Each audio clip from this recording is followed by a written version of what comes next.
ಇಲ್ಲೇ ಸುಸ್ತಾಗಿದೆ, ಇಲ್ಲೇ ನಿಲ್ಲಿಸ್ತೀವಿ.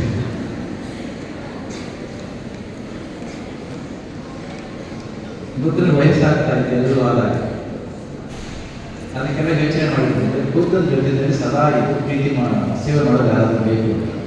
ಯಶುರುಡೆ ನಿಮ್ಗೆ ಅಷ್ಟೆಲ್ಲ ತುಂಬ ವರ್ತಿಸ್ತಿರೋದು ಇವರು ಕೊಟ್ಟಿರ್ತೀವಿ. ಯಾಕೆ ಕೊಡ್ತೀವಿ? ಅದಕ್ಕೆ ನೀವು ಸೇವೆ ಮಾಡಿ, ನೀವು ಸೇವೆ ಮಾಡಿ ಸುಮಾರು ಜನ ಕೇಳಿ ಬುದ್ಧ ಒಪ್ಪಲಿಲ್ಲ. ಯಾಕೆ ಒಪ್ಪಿಲ್ಲ ಗೊತ್ತಾ?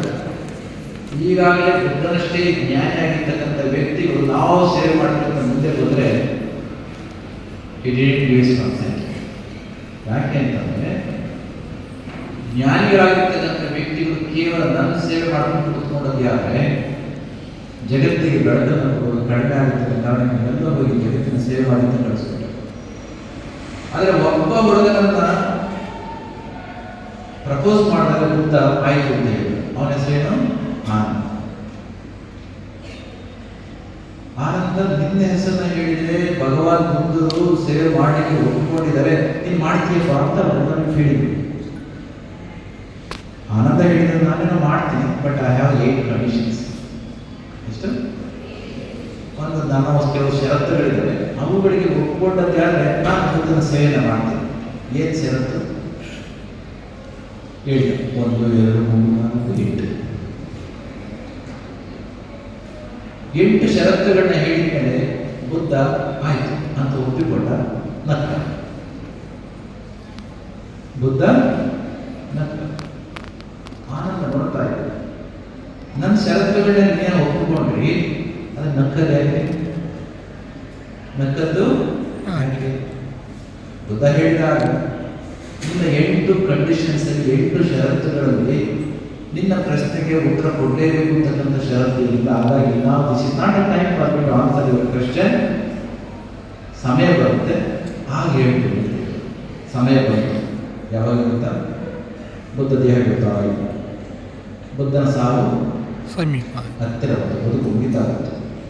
ಅಂತಹ ಟೈಮ್ನಲ್ಲಿ ಜ್ಞಾನವನ್ನು ಪಡ್ಕೊಂಡಿದ್ದಂಥ ಗುರುವಿನಲ್ಲಿ ಭಕ್ತಿ ಮತ್ತು ಶ್ರದ್ಧೆ, ಅವನ ಹೇಳುವ ಸಂದರ್ಭದಲ್ಲಿ ಅವನ ಮಾರ್ಗದರ್ಶನವನ್ನು ಅನುಸರಿಸಿ ಯಾವ ವ್ಯಕ್ತಿಗಳು ಬುದ್ಧನಷ್ಟೇ ಜ್ಞಾನಿಗಳಾಗಿ ಹೋಗಿದ್ರು, ಬುದ್ಧ ದೇಹ ಬಿಡ್ತೇನೆ ಅಂತ ಡಿಕ್ಲೇರ್ ಮಾಡೋದು ಕೂಡ ಆರಾಮಾಗಿ ಕೂತಿದ್ರು ಧ್ಯಾನಸ್ಥ.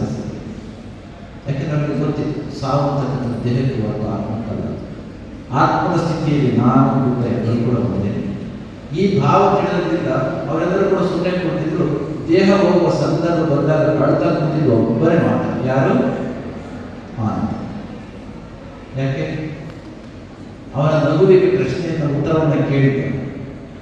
ಈಗ ಬುದ್ಧನ ಹತ್ರ ಹೋಗಿ ಒಂದೇ ಸಲ ಕಳ್ಳಿಕ್ಕೆ ಸ್ಟಾರ್ಟ್ ಮಾಡಿದೆ. ಯಾಕೆ ಹೇಳ್ತಾ ಇದೆಯಾ ಆನಂದ ಅಂತ ಕೇಳಿದೆ. ನೀನು ಹೊರಟೋಗ್ತೀಯಲ್ಲ, ಹೊರಟೋಗೋ ಸಂದರ್ಭದಲ್ಲಿ ಪ್ರಶ್ನೆ ಉತ್ತರ ಕೊಟ್ಟು ಹೋಗು ಅಂತ ಹೇಳಿದೆ. ಏನದು? ಅವತ್ತು ನಾನು ನಿನ್ನ ಸೇವೆಯನ್ನು ಮಾಡಲಿಕ್ಕೆ ಒಪ್ಪಿಕೊಂಡ ದಿನ ನೀನು ನಕ್ಕಲ್ಲ, ಯಾಕೆ ನಕ್ಕದ್ದು? ಯಾಕೆ ನಕ್ಕದ್ದು? ಬುದ್ಧ ಅವಾಗ ಹೇಳಿದ, ಅವತ್ತು ನಾನು ನಗಲಿಕ್ಕೆ ನೀನು ಅವಕಾಶ ಮಾಡಿಕೊಟ್ಟದ್ರಿಂದ ನೀನು ಬರ್ತಾ ಇದ್ದೆ. ಬುದ್ಧ ನಕ್ಕದೆ ಅದಕ್ಕೆ ಗುರುವಿನ ಹತ್ರ ಕಂಡೀಷನ್ ಹಾಕಿ ಷರತ್ತನ್ನ ಹಾಕಿ, ಗುರುಗಳು ಹಿಂಗೆ ಇರಬೇಕು ಹಂಗೆ ಇರಬೇಕು ಹಾಗೆ ಹೀಗೆ ಅಂತ ಕಂಡೀಷನ್ ಹಾಕಿ ಗುರುಗಳ ಮೇಲೆ ಇದ್ದಂಥ ಅಭಿಮಾನ ಹೋಗಿ ಸೇವೆ ಮಾಡ್ತಾರೆ ಅಂತ ಒಂದೇ ಕಾರಣಕ್ಕೋಸ್ಕರ ಅವತ್ತು ನೀನು ನಾನು ನಗುವ ರೀತಿಯಲ್ಲಿ ಮಾಡಿದ್ದೀನಿ ಇವತ್ತು ಅರ್ಥ ಕೊಡ್ತಿದ್ದೆ. ಯಾಕೆ? ಗುರುವಿನ ಹತ್ರ ಕಂಡೀಷನ್ ಹಾಕಿದಾಗ ಶಿಷ್ಯನಿಗೆ ಜ್ಞಾನದ ಉಚಿತ ಕಲ್ಚರ್. ಇಂಥ ಸಂದರ್ಭದಲ್ಲಿ ಇನ್ನು ಎಷ್ಟು ದಿನ ಆಗ್ತಿದ್ದಿರ ಗೊತ್ತಿಲ್ಲ. 3ನೇ ವರ್ಷದಲ್ಲಿರೋರು ಆಚೆ ಹೋಗ್ತೀವಿ, 2ನೇ ವರ್ಷದಲ್ಲಿರೋರು ಇನ್ನೊಂದು ವರ್ಷ ಆಗ್ತೀವಿ, 1ನೇ ವರ್ಷದಲ್ಲಿರೋರು ಇನ್ನೂ 3 ವರ್ಷ ಆಗ್ತೀವಿ, ಇನ್ನು 2 ವರ್ಷ ಆಗ್ತೀವಿ. 2 ವರ್ಷ ಕಾಲ ಸಂಸ್ಥೆಯ ಅಭಿಮಾನವನ್ನು, ಸ್ವಾಮಿಗಳ ಭಕ್ತಿಯನ್ನು, ನಿಮ್ಮ ಟೀಚರ್ಸ್ಗಳ ಮೇಲಿನ ಗೌರವವನ್ನು ಎಲ್ಲ ಇಟ್ಟುಕೊಂಡು ಕಲಿಯುವ ಸಂದರ್ಭ ಇದು ಮಾತ್ರ. ಮುಂದೆಂದು ಬರಬೇಕು. 25 ವರ್ಷ ನಿಮ್ಮ ಕಲಿಕೆಯ ಸಂದರ್ಭ ಮುಗಿದ ನಂತರದಲ್ಲಿ ಏನಾದರೂ ವಾಪಸ್ಸು ಬಂದರೆ ಜನ ಆಡ್ಕೊಳ್ತಾರೆ.